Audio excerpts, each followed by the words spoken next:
Hey everybody, thank you for joining me. My name is Matt Vady. I'm with ERG Payroll and HR at ergpayroll.com. And today we're going to talk about leading millennials in the workforce.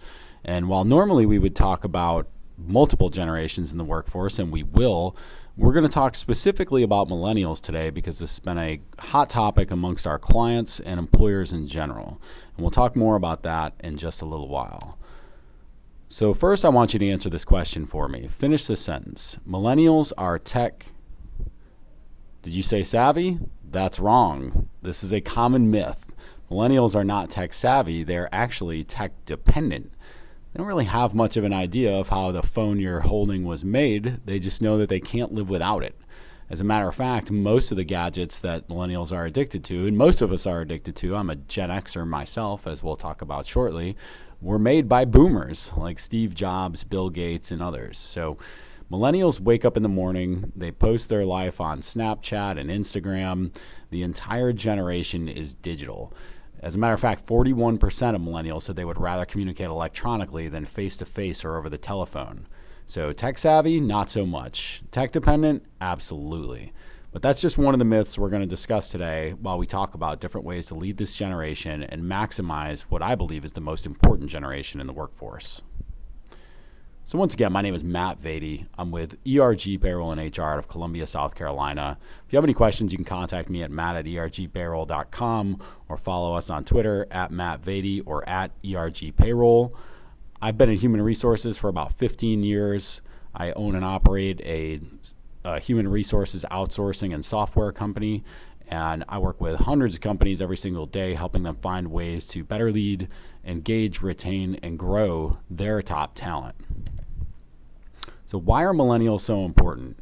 Well, if you're a boomer or a Gen Xer, you might not think millennials are the most important generation in the workforce, but I'm going to talk through some points today that prove that that is the case.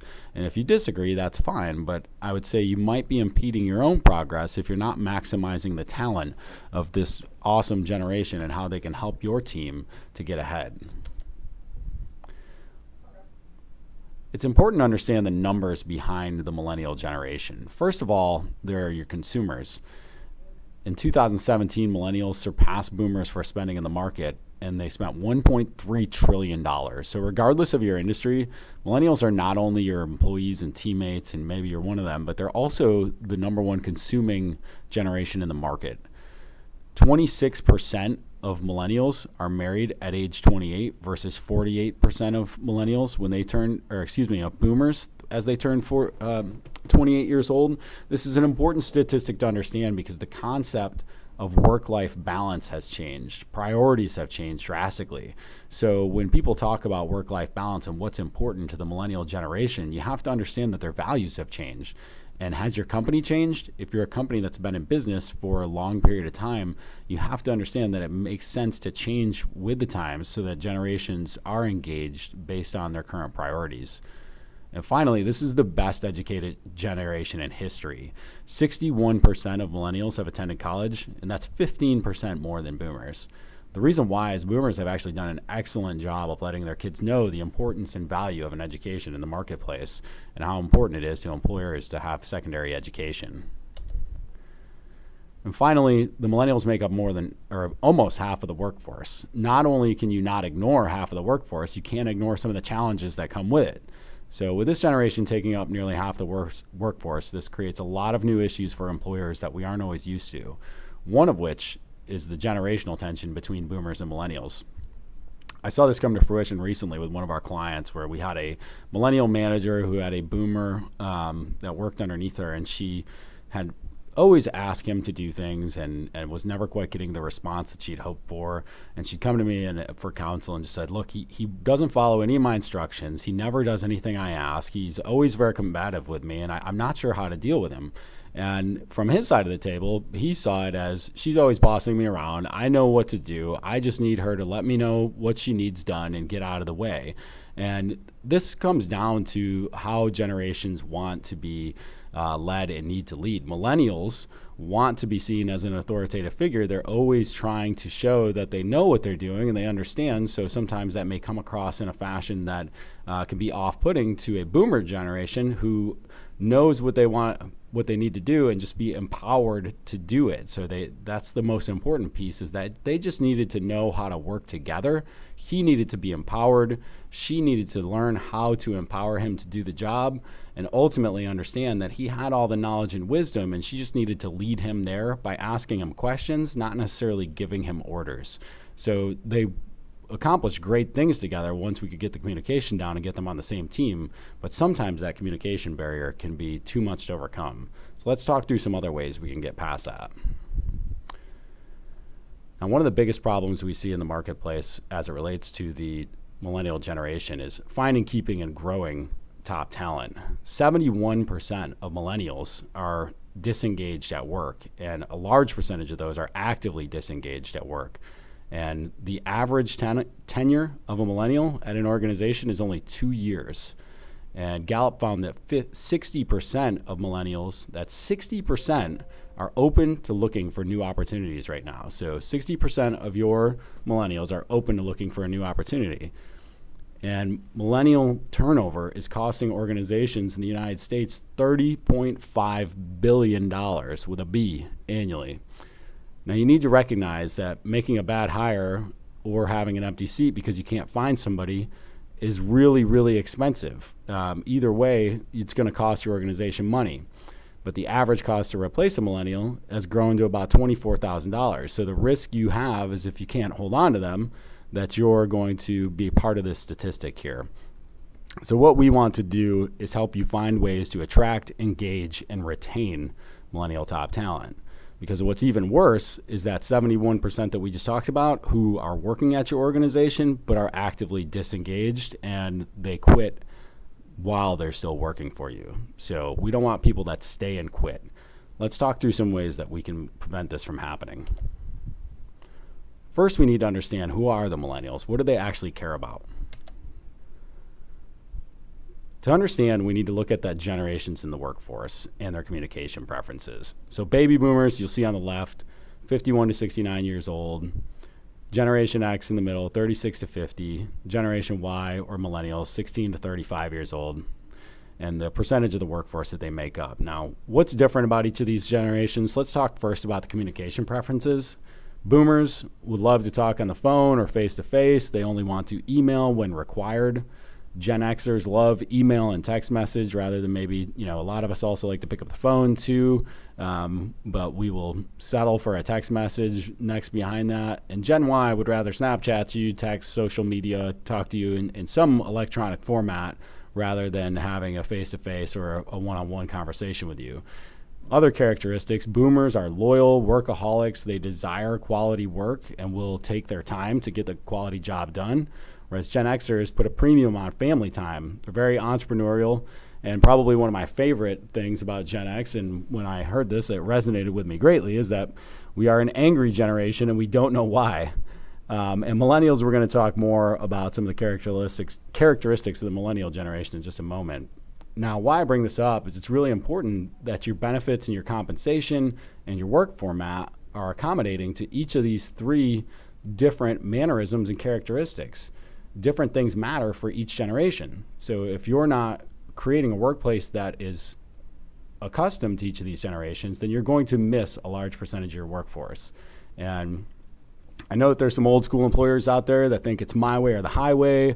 We don't need to modify our work environment to accommodate different generations. Well, that's on you, and you're going to lose top talent, and you're going to lose productivity as a result. So you can have that mindset, but I can tell you that in the long term, it's not going to result in increased employee satisfaction, engagement. And the thing about high employee engagement levels is that productivity spikes drastically with engagement levels. So as a matter of fact, the top 30% of your employees, the most actively engaged, outperform the bottom 70% by 200%. So let me say that again. Your top 30% of people that are the most actively engaged are going to outperform the rest of your team by 200%. So if you think this stuff doesn't matter, you might want to put yourself in check. All right, let's learn a little bit more about the millennials. So millennials are experiencing what we call delayed adulthood. They are behind. Today's 28-year-old is proven to be 3 to 5 years behind prior generations. They graduate later, they're getting married later if they get married at all, and they are starting their careers and having kids later, experiencing that delayed adulthood. Ironically, I oftentimes see the hypocrisy of parents who tell their kids to take time and travel overseas after graduation, take that gap year, go do something that they're passionate about just because they never had the opportunity when they graduated college, only to let it negatively influence their perception if they're in the hiring chair reviewing resumes. So the same boomer who tells his kid to go study abroad for 2 years looks at a resume, sees a gap in employment, and then holds it against them negatively. So you have to look at it from both sides as both a parent and an employer, and understand that some of these things that are unique and different about this delayed adulthood can actually be very valuable to us and give us great perspectives that are unique and different than our own. Let's talk about one of the biggest myths that I hear when it comes to the millennial generation, and that's that they're entitled, and they think the world belongs to them, and they should get a participation trophy for everything. This is one of the biggest bogus things I've ever heard. First of all, they're not entitled; they just expect more. Right? They've got really high expectations because they got parents that set the bar really high. And the things that were wronged on the boomer generation were pounded into the millennials that they weren't going to let those things happen to them. So they're achievement oriented. A big thing about this is you look at the learning environment, how it's changed over the last 15 to 20 years, and everything's been gamified. Boomer parents have taught millennials goal setting and drive. They are very achievement oriented individuals. They're also socially conscious. So you think about how many large corporations, how many boomer parents were laid off by companies that they worked at for 20, sometimes 30 years, sitting around the kitchen table complaining about how this employer that they worked with for so long could then turn their back on them, and they felt no real connection to their work. Well, millennials have a different perspective. They saw their parents sacrifice. They want an organization that is cause-driven, that they can be proud of the work they do. They're also team players, going back to that changing learning environment, along with the fact that, my kids started sports at 2 and 3 years old. People start playing sports very young. They're also in teams in school very young. They're used to being on a team, which was a tremendous asset to folks that are in a team environment, like many businesses are. They're continuous learners. We talked earlier about 61% having that college education. They're a highly educated, smart group of individuals, very involved in education by their parents, camps, things like this. Being the best educated generation in history cannot be overlooked. It's tremendous to see what this generation can grasp when you bring them onto your team. One of the things that excites me the most is this digital natives piece. So they never had to adapt their life to technology. Technology has always been a part of their life. Most of us have lived through some large generational shift where technology changed drastically, whereas the millennial generation, technology has always been advanced from the time they were old enough to know better. My mother-in-law, as a matter of fact, tells me a great story about my little brother-in-law who could not figure out how to open the car door when the battery went dead in the remote key fob. He didn't even understand that you could just use a key to open the door because he thought the remote was the only way to do it. And that often reminds me of when I was a child, I was the remote control. So my parents would just send me over to the TV and I would turn the big knob, thunk, thunk, thunk, and change from channel to channel. Whereas obviously, the technology shifts that we've seen have been unique compared to what millennials have seen.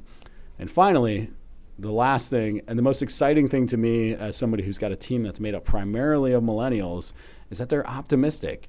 So we talked earlier about I'm a Gen Xer and I am angry and I have no idea why. This millennial generation is strangely optimistic, especially since they leave school with an average of $27,000 in student loan debt.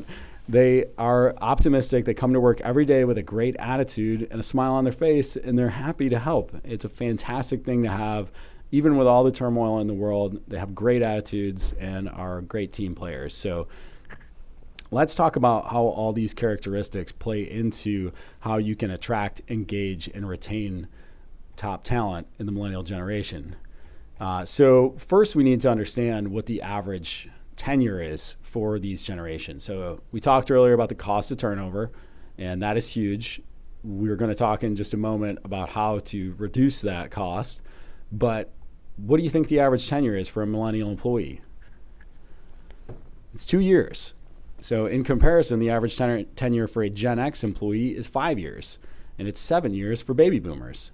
So one of the main reasons millennials are more likely to change jobs is because they're not willing to stick around if they don't believe they're receiving any personal benefit or growth. Goes back to that expecting more. They expect more from their employer, and they expect more from their career. So you have to show them how you're going to deliver on that. So when you want to take a look at how to attract and retain millennials, it all starts with understanding what benefits are important to them. When we looked at a survey of over 2,500 millennials in the workforce and what was most valued benefit to them, I think a lot of you will be shocked when you see that the first is training and development. Talk about what an educated group they are and how important it is for them to be able to develop themselves and get ahead. It's actually quite interesting. One time I gave this presentation in front of a group, and afterwards a gentleman walked up to me and he said, you know, the thing about this millennial generation, it's funny, I had a guy that was working for me for about 3 months, and he came up to me and he asked, you know, what's it going to take for me to reach VP at this company? And I couldn't believe it. I couldn't believe his audacity of why he would already be talking about trying to be a VP level in our organization. And I asked him, I said, well, what's it cost you to tell him what he needs to do to become a VP? And he looked at me surprised. And this is one of the biggest mindset changes that people have to make, is that it costs you nothing to show somebody the picture, the vision of where you're going, what they need to do to get to that level, right? So if he needed to be a VP, I'm sure there are some milestones he would need to have done before that. He would have needed to have promoted to another role. He would have needed to have been able to do certain things, certain tasks in a way of mastery, et cetera, et cetera. So why not paint that picture? Why not help them show what things they would need to do to develop in their career to reach that level? This is troubling to me that people would think that it's a sense of entitlement just by asking that question, whereas it's actually a show of initiative for somebody who wants to get ahead in your organization and be a future player for you. So make sure that your perspective isn't one of, I think these millennials are entitled, so I'm going to take everything they say the wrong way, whereas it's something that you're actually understanding, hey, you've got an employee here with initiative and you need to help develop that. So training and development is huge, and this is something that you need to make sure you're talking about during the interview and recruiting process, something that you're touting. Talk an awful lot about employment brand, and it's a great opportunity to improve your employment brand by touting your training and development programs, touting your flexible working hours if you have it, cash bonuses. Obviously, everybody cares about cash bonuses, but look at these two things that come before everything related to financial gain: training and development and flexible working hours. These things are really important to the millennial generation. They also want to grow within inside of these particular functions. And so a couple of ways that you can maximize these benefits are to set up a continuous learning environment. So one of the things we always like to do is see companies have the employee own their training program. What are they going to do to get better, and what resources are you going to provide them to get better with? Another thing you can do is set up collaborative, multi-generational work teams. So when you talk about the flexibility of the working environment, you talk about development, trying to do some projects that involve multi-generational teams is a great way to allow people to work together and work on that retention.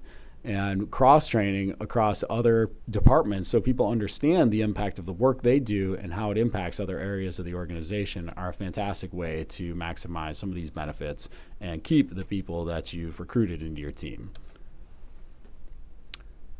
One of the things when we're understanding how to lead millennials, we have to understand how they think. So as a Gen Xer, this illustration is perfect for me. I am a linear thinker. I think about the path, the problem, and the solution.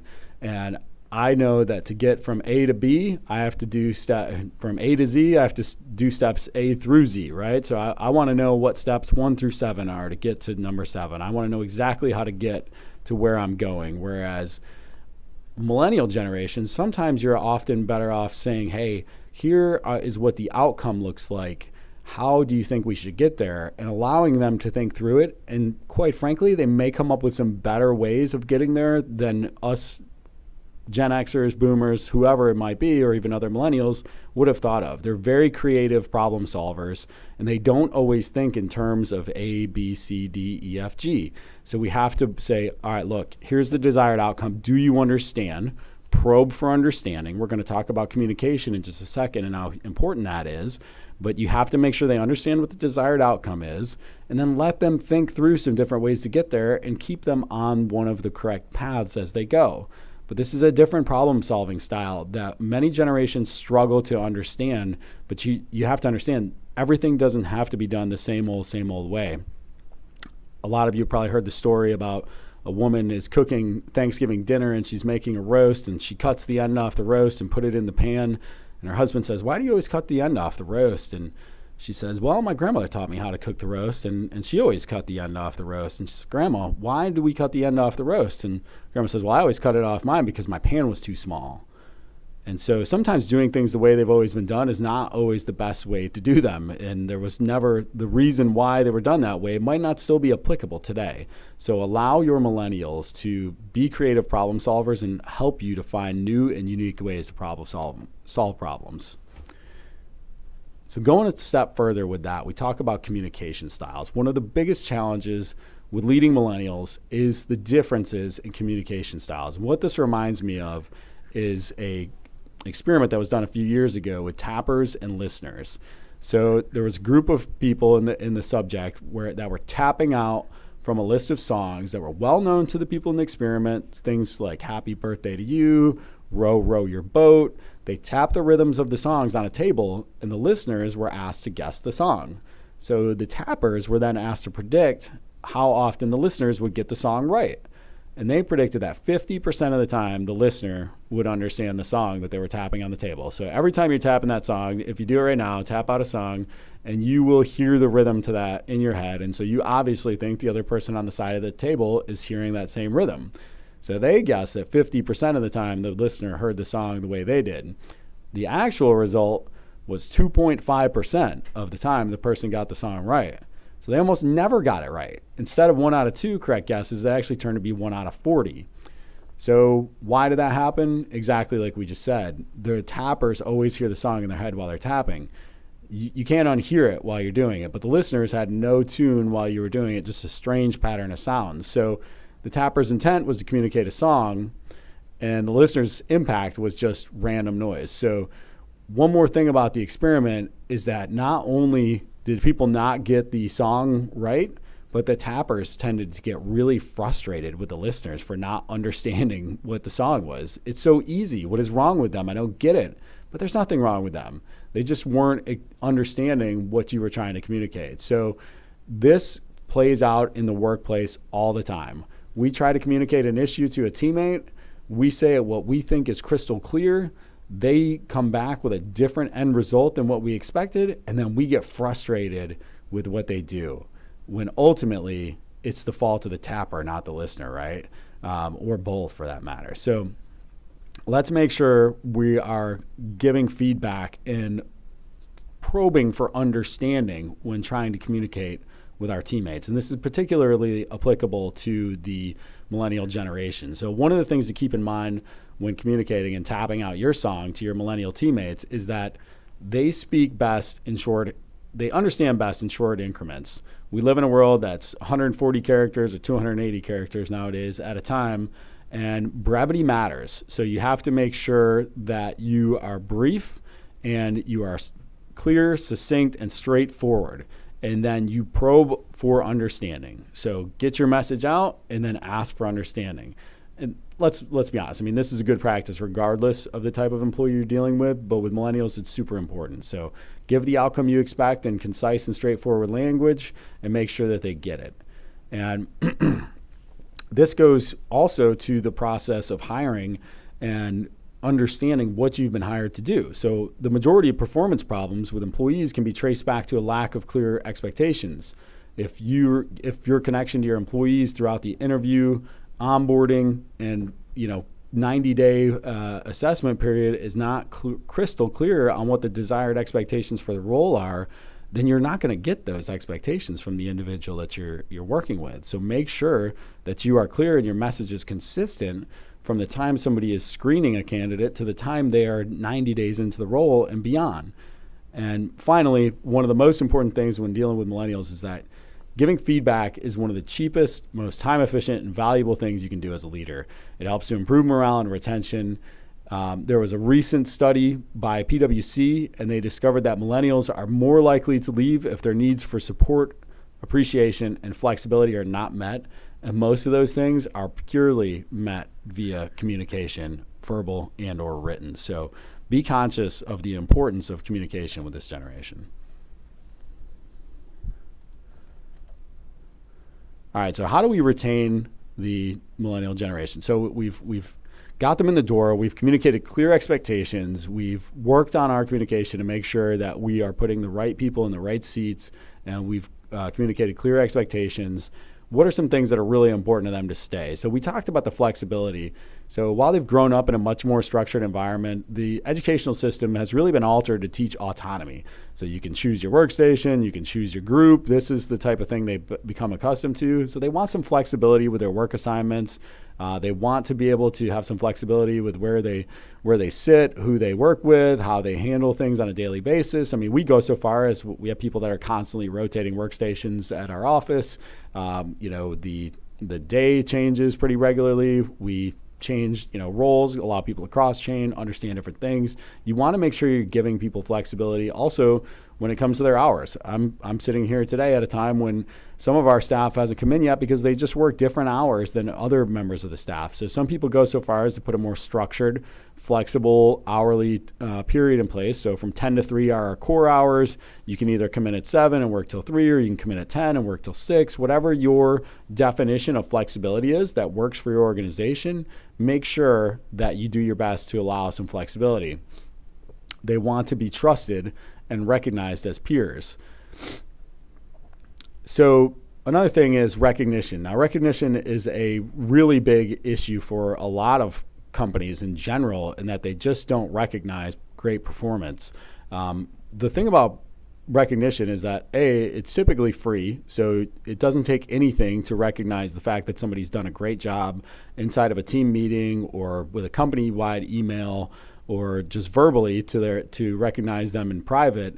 And B, it's something that just makes people feel great. There's just no way around it. Every human being needs validation that they're doing their job right and that you appreciate what they come in and do every day. So recognize your team. We had this happen recently where we had a client who, when we initially sat down with them, we asked them, do you have regular team meetings? No, we haven't had any regular team meetings.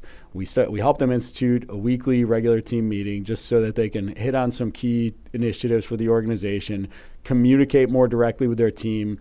Immediately their employee engagement levels went up drastically because they started to identify, hey, our team is completely disconnected from our vision.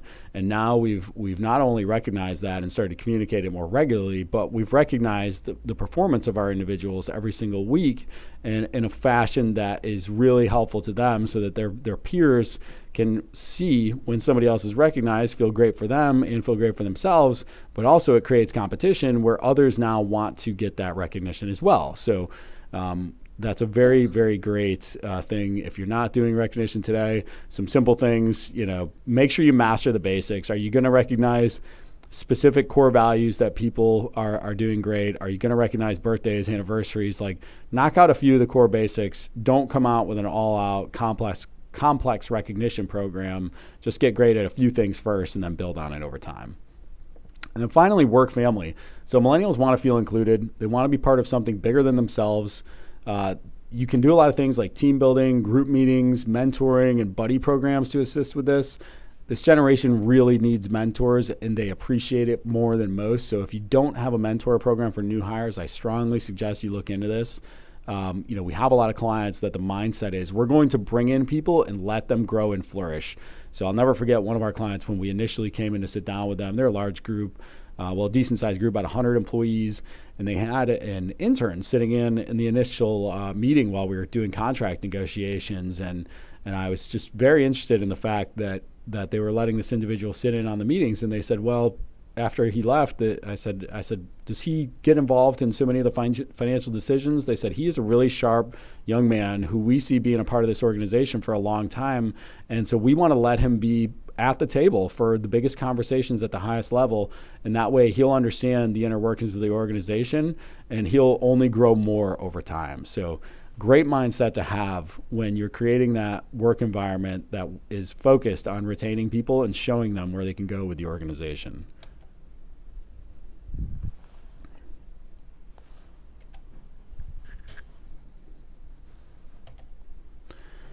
And finally, it's super important. Culture matters. People want to be a part of purposeful work. They want the flexibility and the trust, and you just can't fake it.